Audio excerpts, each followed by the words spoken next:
Vikings Valhalla is set 100 years after the History Channel's Vikings left off. Since then, some of the Vikings left their homelands to settle in Europe.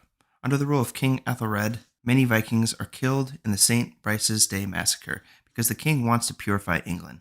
Ethelred is under the impression that the Vikings will not do anything about this because they are too busy with internal strife to mount a response. This is a mistake because King Canute, upon hearing of the massacre, sends a message to all Vikings to meet in Kattegat to attack England and get revenge. Thousands of Vikings arrive in Kattegat following King Canute's request.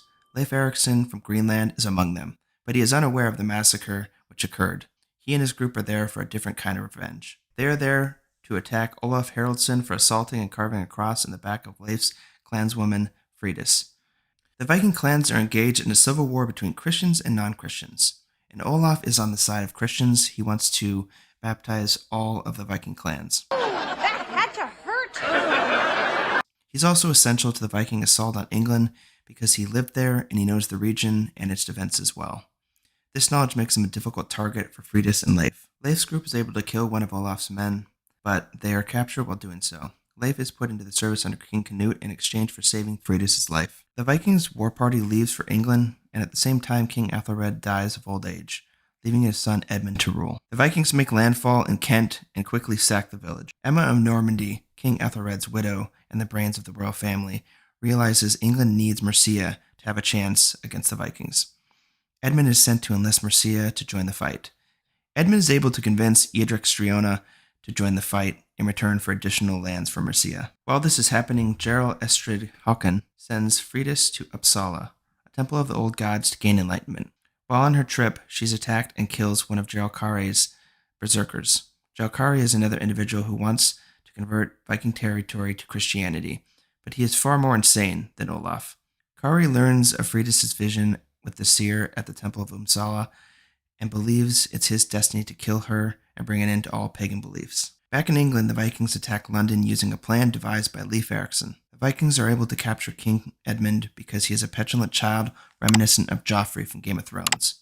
Edmund wants the glory, and he leaves the safety of London's walls to attack after Canute insults and provokes him. Mercia was supposed to provide support and attack the Vikings from the marshes to their rear, but they decide not to attack after they see Edmund has left the walls to try and steal the glory. After taking control of London, Canute is now in control of the whole country, and he reveals he won't be going back to Denmark. He decides he wants to rule alongside Edmund as sort of co-kings of the country.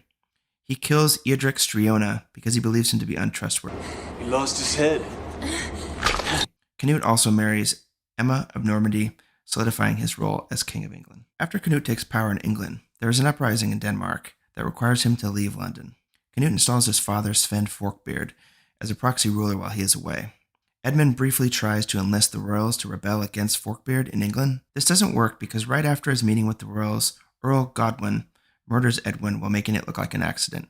Olaf at this point sees that Canute is busy with a war in Denmark, and he goes to Denmark and meets with King Canute's first wife, Queen Elgifu. He tells her of Canute's marriage to Emma of Normandy and convinces the queen to go to England with the Denmark fleet to force Forkbeard to accept her as Queen of England. Olaf wants to become King of Norway, and he believes if he takes Kattegat while Canute is busy, he will achieve this.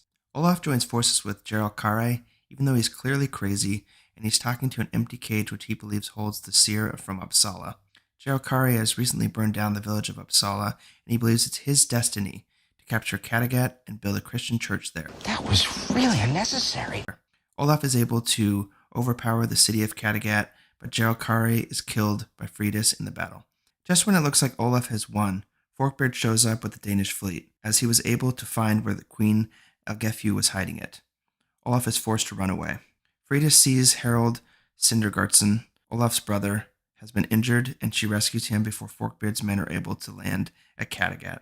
Leif Erikson is unable to save Liv at the end of Season 1, and he looks ready to take some revenge in the upcoming season. If you enjoyed the content, please like and subscribe. Thanks for watching.